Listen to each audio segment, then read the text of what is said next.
भागवत पुराण के अनुसार यह माता तुलसी की संपूर्ण कथा। तुलसी से जुड़ी एक कथा बहुत प्रचलित है। श्रीमद् देवी भागवत पुराण में इसके अवतरण की दिव्य लीला कथा भी बनाई गई है। एक बार शिव ने अपने तेज को समुद्र में फेंक दिया था। उससे एक महातेजस्वी बालक ने जन्म लिया। यह बालक आगे चलकर जालंधर के नाम से पराक्रमी दैत्य राजा बना। इसकी राजधानी का नाम जालंधर नगरी था। दैत्य राजा कालनेमी की कन्या वृंदा का विवाह जालंधर से हुआ। जालंधर महाराक्षस था।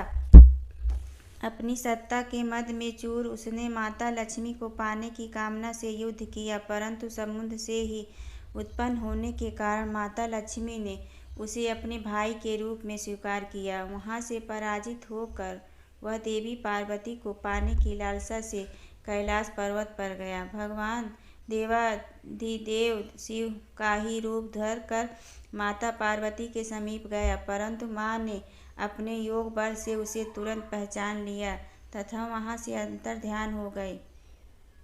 देवी पार्वती ने क्रुद्ध होकर सारा वृत्तांत भगवान विष्णु को सुनाया। जालंधर की पत्नी वृंदा अत्यंत पतिव्रता स्त्री थी।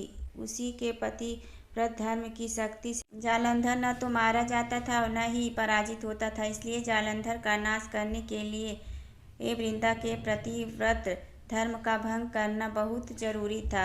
इसी कारण भगवान विष्णु ऋषि का वेश धारण कर वन में जा पहुंचे, जहां वृंदा अकेली भ्रमण कर रही थी। भगवान के साथ दो मायावी राक्षस भी थे, जिन्हें देखकर वृंदा भयभीत हो गई। ऋषि ने वृंदा के सामने पल में दोनों को भस्म कर दिया। उनकी शक्ति देखकर वृंदा ने कैलाश पर्वत पर महादेव के साथ युद्ध कर रहे अपने पति जालंधर के बारे में पूछा। ऋषि ने अपने माया जाल से दो बानर प्रकट किए। एक बानर के हाथ में जालंधर का सिर था तथा दूसरे के हाथ में धड़। अपने पति की यह दशा देखकर वृंदा मूर्छित होकर गिर पड़ी। होश में आने पर उन्होंने ऋषि रूपी भगवान से विनती की कि वह उसके पति को जीवित करे। भगवान ने अपनी माया से पुनः जालंधर का सिर धड़ से जोड़ दिया, परंतु स्वयं भी वह उसी शरीर में प्रवेश कर गए। वृंदा को इस छल का जरा आभास न हुआ। जालंधर बने भगवान के साथ वृंदा पतिव्रता का व्यवहार करने लगी, जिससे उसका अस्तित्व भंग हो गया। ऐसा होते ही वृंदा का पति जालंधर युद्ध में हार गया।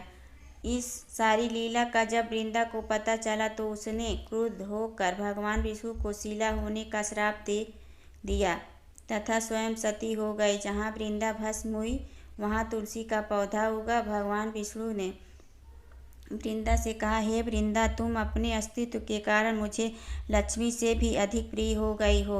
अब तुम तुलसी के रूप में सदा मेरे साथ रहोगी। जो मनुष्य भी मेरे शालिग्राम रूप के साथ तुलसी का विवाह करेगा, उसे इस लोक और परलोक में विपुल यश प्राप्त होगा। जिस घर में तुलसी होती है वहाँ यम के दूत भी असमय नहीं जा सकते। गंगा व नर्मदा के जल में स्नान तथा तुलसी का पूजन बराबर माना जाता है, चाहे मनुष्य कितना भी पापी क्यों न हो। मृत्यु के समय जिसके प्राण मंजरी रहित तुलसी और गंगा जल मुख में रख कर निकल जाते हैं, वह पापों से मुक्त होकर वैकुंठ धाम को प्राप्त होता है। जो मनुष्य तुलसी व आंवलों की छाया में अपने पितरों का श्राद्ध करता है, उसके पितृ मोक्ष को प्राप्त हो जाते हैं।